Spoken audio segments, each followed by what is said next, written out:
सो hi guys, ये आज के कोड फोर्सेज राउंड 879 डिवीज़न 2 का बी प्रॉब्लम है। इस प्रॉब्लम में आपको जो गिवन था वो मैं आपको एक ओवरऑल बताता हूँ। उसमें मान लीजिए एक मटेरियल आपका एक्स है, एक मटेरियल आपका वाई है, ठीक है।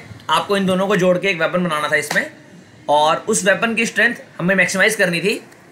और जो एक्स और वाई जो हमारे वैल्यूज़ थे उसके लिए हमें एक एल और आर गिवन था, मतलब एल और आर में से हम एक्स और वाई चूज़ कर सकते हैं।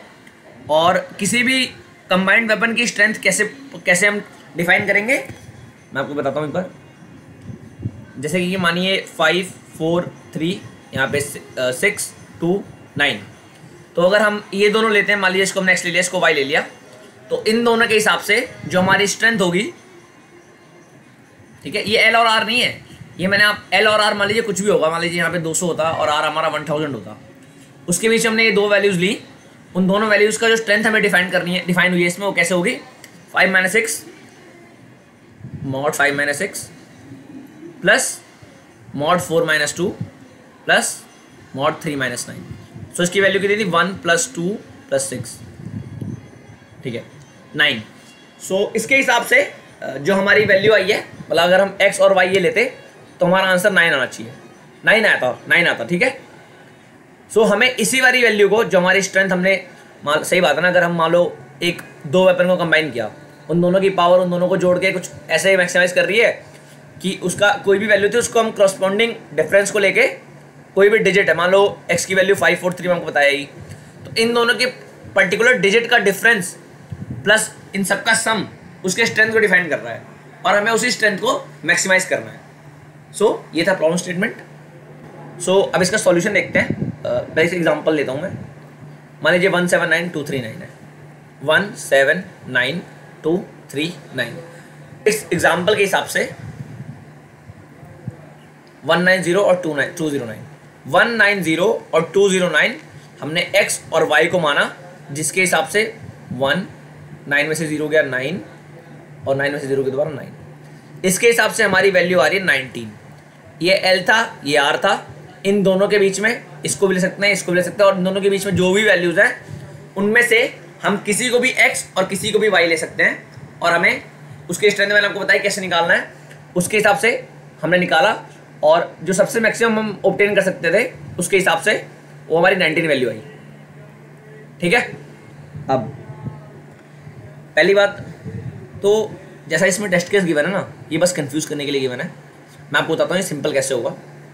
ये देखिए, एक ट्रिक था बस इसमें, वो पता चल जाएगा तो आराम से सॉल्यूशन हो जाएगा इसका। अब मान लीजिए मैं ऐसा कुछ करता हूँ, ठीक है, और 4 5 6 6 6 ऐसी कोई वैल्यू लेता हूँ। इसको मैं कर देता हूँ 2 ले लेता हूँ, चलिए मान लीजिए, ठीक है। सो ये हो गया, एक मिनट सॉरी, इसको 1 लाख लिख देते हैं,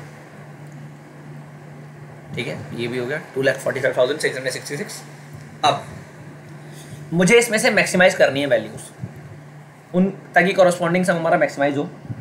अब एक चीज़ देखिए, सबसे मैक्सिमम डिफरेंस जो भी बनता है वो बनता है 9 और 0। मैं फिर बता रहा हूँ आपको, बताइए जो सबसे मैक्सिमम डिफरेंस बनेगा वो 9 और 0 का पेयर का बनेगा। बाकी आप कोई सा ले लीजिए, 81 91 92, इन सबका डिफरेंस की वैल्यू इसके बराबर कभी नहीं हो पाएगी, मतलब ये सबसे मैक्सिमम वैल्यू हमें देगा। मान लीजिए ऐसा हम लिख दें, अगर 1000 यहाँ पे 999 लिख दें, तो इसके हिसाब से 1 + 9 + 9 + 9 + 9 37। इसके हिसाब से हमारी ये वैल्यू आ जाएगी। सो हमारा जो मैक्सिमम डिफरेंस जो हमें देगा वो देगा 9 और 0 का डिफरेंस। सो हमें किसी तरीके से इसको 9 या तो ऊपर 9 हो या नीचे 0 हो, या ऊपर 0 हो नीचे 9 हो, कुछ इस तरीके से हमें इसको कन्वर्ट करना है, ठीक है। अब एक चीज़ मान लीजिए 5 4 3 7, यहाँ भी 5 ले लीजिए, यहाँ 2 ले लीजिए, यहाँ पे 4 ले लीजिए, यहाँ 3 ले लीजिए। अब एक चीज़ देखिए, इन दोनों वैल्यूज़ में ये और ये तो सेम है, ठीक है। यहाँ पर जो वैल्यू है वो हमारी ऊपर वाली ये L होगा, ये होगा हमारा R, L छोटा ही होगा और R बड़ा होगा ऑब्वियसली। ये है हमारा L, ये है हमारा R, मतलब 5243 से लेकर के 5437 के हम बीच में कोई सी भी वैल्यू दे सकते हैं। अब 2 और 4, अगर मुझे इसको 2 से पहले क्या जाएगा, 3 जाएगा, उसके बाद जाएगा 4। मतलब जब हम इसको इंक्रीमेंट करेंगे 1 by 1 तो पहले वो 5 3 में कन्वर्ट होगा, आगे 2 वैल्यूज़, फिर उसके बाद 100 के बाद दोबारा 5 4 में कन्वर्ट होगा, आगे 2 वैल्यूज़। तो एक चीज़ देखिए, इन दोनों को एक बार 9 बनाना पड़ेगा, मतलब 5299 एक बार बनेगा ही बनेगा, तभी तो 5300 होगा, एक इसकी डिजिट बढ़ेगी। अब दोबारा 00 को 99 बनाना पड़ेगा, तभी तो ये 5400 बनेगा। कहने का मतलब यही है कि इसके बराबर करने के लिए, मान लीजिए तो आप 2 से कंफ्यूज हो रहे हैं, मैं इसको 3 कर देता हूँ, ठीक है। अब इससे को 4 कन्वर्ट करने के लिए लास्ट की जितनी भी वैल्यूज होंगी उसको मुझे 9 बनाना पड़ेगा, तभी तो 9 के आगे एक और प्लस होगा, तो प्लस होते होते होते ये 3 हमारा 4 बन जाएगा, ठीक है। अब ये तो समझ में आ गया कि हमें नीचे की जो वैल्यूज हैं उसको 9 सब्स्टिट्यूट करना है। मतलब जहां से डिफरेंस, मतलब एक बार बताता हूँ आपको, देखिए मान लीजिए 2 नंबर कोई सा भी गिवन है, 5 4 3 7 है ना, यहाँ पे 5 3 2 2 ले लो आप, ये और ये वैल्यू सेम है, यहाँ से वैल्यू डिफरेंट हो गई है, सो इसके आगे हम जो L वाली वैल्यू सब में 9 पुट कर देंगे। हमें 9 और 0 का सम लेना है, मैक्सिमाइज करना है, 9 और 0 का डिफरेंस तो मैक्सिमाइज होगा ना, वैल्यू को मैक्सिमाइज करेगा वैल्यू को। अब मैंने 5399 एक वैल्यू ले ली x, अब नीचे 99 तो बना दिया, अब हम इसको डिक्रीमेंट भी तो कर सकते हैं, इसको कर दिया 0, इसको कर दिया 0, सो 54005399, ठीक है। इन दोनों का इनका क्या बनेगा हमारा 1, ये तो 0 होगा, 1 + 9 + 9 19। अभी मैं सोचिए कि 5400 5399 1 का डिफरेंस ऐसा करना है, ये बन गया इस केस में, ठीक है। सो जैसे कि आपको वाला केस समझ में आ गया, अब जो इसमें सबसे बड़ा वाला केस है मैं उसको दिखाता हूँ आपको। अब ये देखिए, ये और ये सेम है, ठीक है, यहाँ से वैल्यू डिफरेंट हो गई, ये R वैल्यू है, ये L वैल्यू है। अब अगर मुझे इस वाली वैल्यू को जो हमारी L वैल्यू है इसको 5 के में कन्वर्ट करना है, मतलब 5 के इसको अगर बढ़ाना पड़ेगा 1 से हमें, तो इन सबको पहले 9 होना पड़ेगा, इन सबको हमें 9 कन्वर्ट करना पड़ेगा, तभी बाद में प्लस एक और 1 करेंगे तो ये 4 इंक्रीमेंट होकर 5 हो जाएगा, ठीक है। अब यही करता हूँ, यहाँ से लेकर के यहाँ तक की जो वैल्यूज़ हैं वो 9, सो 1 2 3 4 5 6 7 8 9 10 11 12 13 14 15 16 17 18 टाइम्स 9।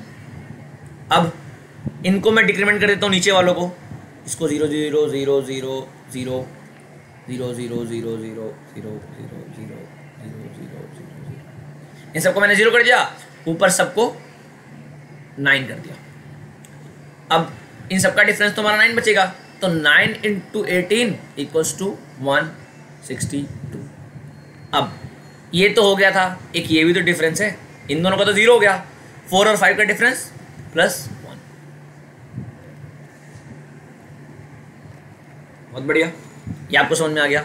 एक और जो केस था 19214, मैं इसको नीचे 88 ले लेता हूँ, ये हमारा R है, ये हमारा L है। ये वो केस है जब इन दोनों की वैल्यू बराबर, मतलब जो लेंथ है वो सेम नहीं होगी, तो उसमें क्या था, उसको लीडिंग 0 आप इस तरफ लगा सकते हो, 000 मैंने ऐड कर दिया। अब एक चीज़ देखिए, यहाँ से यहाँ का डिफरेंस 1, इसका 9 प्लस, मैं अभी भी चाहूँ तो इस 2 को 0 कर सकता हूँ और इसको 9 करके, सो इन दोनों का डिफरेंस फिर से मेरा 9 हो जाएगा, प्लस 1 को भी 0 कर दूंगा, इसको भी 0 कर दूंगा, इसको 9 कर दूंगा, इसको 9 कर दूंगा, तो ये भी दोबारा 9 प्लस हो जाएगा, सो 37 हमारा आंसर आ जाएगा। सो कहने का मतलब क्या है कि सब में वही केस करना है, पहले डिजिट जहाँ पर डिफरेंस आ रहा है, पहले डिजिट जहाँ पर डिफरेंस आ रहा है उसके आगे जितनी भी डिजिट्स हैं, पहले डिजिट जहाँ डिफरेंस आ रहा है, जहाँ पे सेम वैल्यू नहीं है, उसके आगे जितनी भी वैल्यूज हैं उन सबको 9 से मल्टीप्लाई कर देंगे, प्लस जो पर्टिकुलर डिजिट जहाँ पे सेम नहीं था उन दोनों का डिफरेंस हम ऐड कर देंगे, वो हमारा आंसर हो जाएगा, फाइनल आंसर। अब इसका कोड दिखाता हूँ मैं आपको, एक मिनट, ठीक है। ये देखिए एल और आर मैंने इनपुट ले लिया, L1 लिस्ट स्ट्रिंग में कन्वर्ट करके एल को इंटीजर था तो मैंने स्ट्रिंग में उसको लिस्ट में कन्वर्ट कर दिया, L2 मैंने सेम फिर उसको स्ट्रिंग में कन्वर्ट करके लिस्ट में कन्वर्ट कर दिया, L1 में 0 क्यों ऐड किया, जब लेंथ बराबर नहीं होगी तो मैंने इस वजह से L2 minus length of L2 minus length of L1 उसके आगे 0 पे ऐड कर दिए, जो मैंने स्टेट्स केस में समझाया था, 0 0 0 0 एडिट कर दिया था, ठीक है। सॉरी, अब ये तो हो गया। अगर L और R की वैल्यू सेम है तो आप कुछ भी नहीं कर सकते, अगर दोनों की वैल्यू सेम है तो ऑब्वियसली दोनों का डिफरेंस जो वो माइनस वो 0 ही प्रिंट होगा, सो 0 हो गया। अब आगे मैंने शुरुआत की i को 0, मैंने ट्रेवर्स करना शुरू किया लेफ्ट साइड से। अगर वाइल जब तक int of L1i equals to int of L2i, मतलब जब तक की वैल्यू सेम है तब तक आप i को बढ़ाते रहो, और जहाँ वैल्यू ब्रेक कर गई, मतलब जहाँ पे दोनों वैल्यू सेम नहीं है, जिस भी डिजिट पर पर्टिकुलर डिजिट पर वैल्यू सेम नहीं है, फिर उसका difference absolute int L2i minus int L1i, उन दोनों का डिफरेंस मैंने रिमाइंडर में स्टोर कर दिया। बाकी उसके आगे का जो लेंथ बची होगी वो क्या होगी, length of L2 minus i minus 1। ये कैसे, जैसे 20 वाला था वो, सो i 0 और 1 पे ब्रेक कर गया था, आगे क्या बची थी लेंथ हमारी 18 लेंथ बची थी, लेकिन i हमारा 1 हुआ, सो L2 की लेंथ 20 माइनस i की वैल्यू 1 माइनस 1 करना पड़ेगा, तभी हमारी 18 वैल्यू आएगी, एक माइनस 1 लगाना पड़ेगा क्योंकि 0 इंडेक्सिंग है ना इस वजह से, ठीक है। फिर जैसे मैंने बोला मल्टीप्लाई कर दीजिए 9 से, प्लस जो रिमाइंडर था उसका रिमाइंडर को स्टोर कर प्लस कर ऐड कर दिया, बाद में कर दिया प्रिंट के, जो हमारी वैल्यू ये वाली है। बस यही था इसका सॉल्यूशन।